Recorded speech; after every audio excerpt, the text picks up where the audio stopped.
Madam Speaker, I rise to ask question number 44 of 2015 under my name. This is to the Honourable Minister for Infrastructure and Transport. Would the Minister inform this August House for FEA to provide an update on its plan to undertake the half-line refurbishment of the Monosabu hydro scheme? Thank you, Madam Speaker. Thank you. The Minister for Infrastructure and Transport.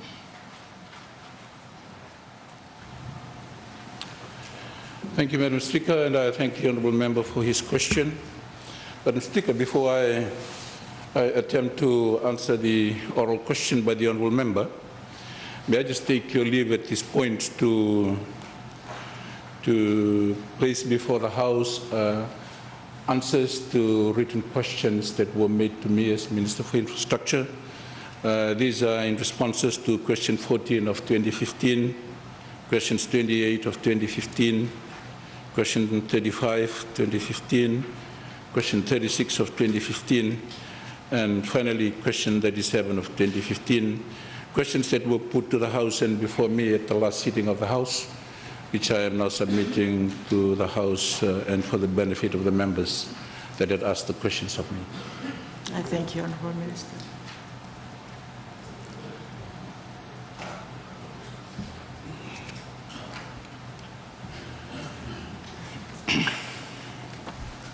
Madam Speaker, with regards to the substantive question raised by the Honourable V.M. Pillay, this is a question similar to one that I answered yesterday with regards to the 33,000 volts, which now FEA is now undertaking to repair after being in use for so many years. And that line is very much the line that was used when Monosabu Hydro was constructed.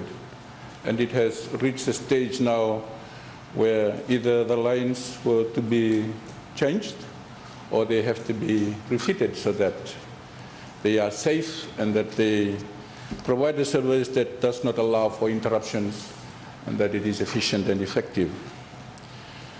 Madam Speaker, Monosabu Hydro scheme, as you are aware, has been in service for more than 30 years. And it is a very, very critical asset for us as a nation because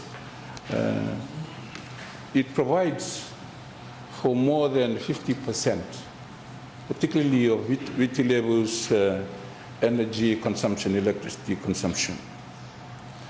And it has not, the dam in particular and the accessories to the dam that allow for the power to be conveyed to our doorsteps and to our homes, particularly within the major assets of FEA, have not undergone any serious work during the time for when they were constructed. So in that light, government approved in 2010 to commence the refurbishment of Monosabu, which then commenced in 2012. And government has committed an amount of around about $70 million from within the resources of FEA to deal with this matter. And this is the repair works on the system, including the dam, Wailoa Power Station, the power towers that convey the power line, the power from energy from Wailoa to Wunda and also from Wailoa to Suva, and including also that 33,000 volt cable that I had referred to yesterday.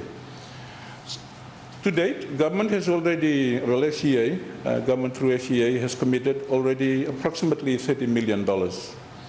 And some of the benefits that we expect out of this is improved of plant efficiency and energy output, the extension of the economic life of the hydro scheme, the security of power at Vitilevu, which is very, very critical for both our social and economic use, to mitigate the risks that are associated with the scheme malfunctioning due to wear and tear.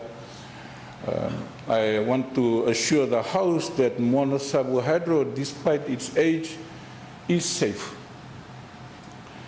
This is through the routine inspections that we conduct, and every once in a while we get someone down from New Zealand to do this, and this is coming up also for another round of inspection. So not only because of what Monosabu is providing for us in terms of electricity, but the dam in itself needs to be safe, and it is safe. The socio-economic benefits that are to Fiji in the long term due to, to the reliability of power is one of the other benefits. So if there is a need, I will be able to go later into some of the areas that we actually undertaking, but suffice to say that that commitment is there, Madam Speaker, not only to make Monosabu safe, but to make sure also that there is a consistency of supply, and the mark of this commitment to make sure that whatever assets we have there, that it is safe to use, and also that it is providing for us a reliable and effective energy conveyed for the use of our people, both social and for their economic benefits. I thank you, Madam Speaker. Thank you.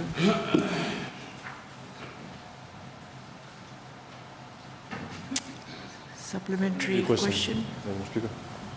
It's good to note that Monosabu is providing over 50% of the electricity in Fiji. Now, and also it's sitting on a piece of leased land. The question I'd like to ask the Minister this morning is whether there was any consideration in this routine half-life refurbishment exercise, where there was any consideration given to resource owners in terms of their participation in this exercise. Honourable Minister.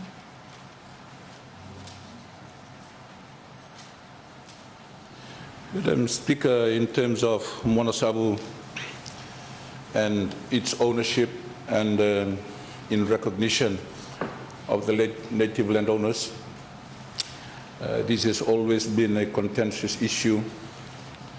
I have raised to the House that this particular area is a very technical area dealing in safety, and that the resources that are available to make the dam safe and produce electricity is the responsibility of qualified, competent authorities. Therefore, this is a work that is done by the authority in itself and the technical experts that come from overseas. Now, the FCA always considers the landowners to be an integral part of the relationship that keeps any of its assets, secure and serving the purpose for which that they have been made. And that is always in the forefront of all of this. Now, there are certain things that the landowners participate in, and they are participating in. There are certain things that are only proper for the authority, for the proper authority where the authorities are vested and the risks are involved. To do this work includes the inclusion of those competent people that would come from abroad. Thank you. Honourable Dulaki Verata. Thank you, Madam Speaker. Supplementary question. I would like to ask the Minister responsible to give us an assurance that there will be minimal or no disruption at all during this half-line refurbishment process. Thank you, Madam Speaker. Honourable Minister.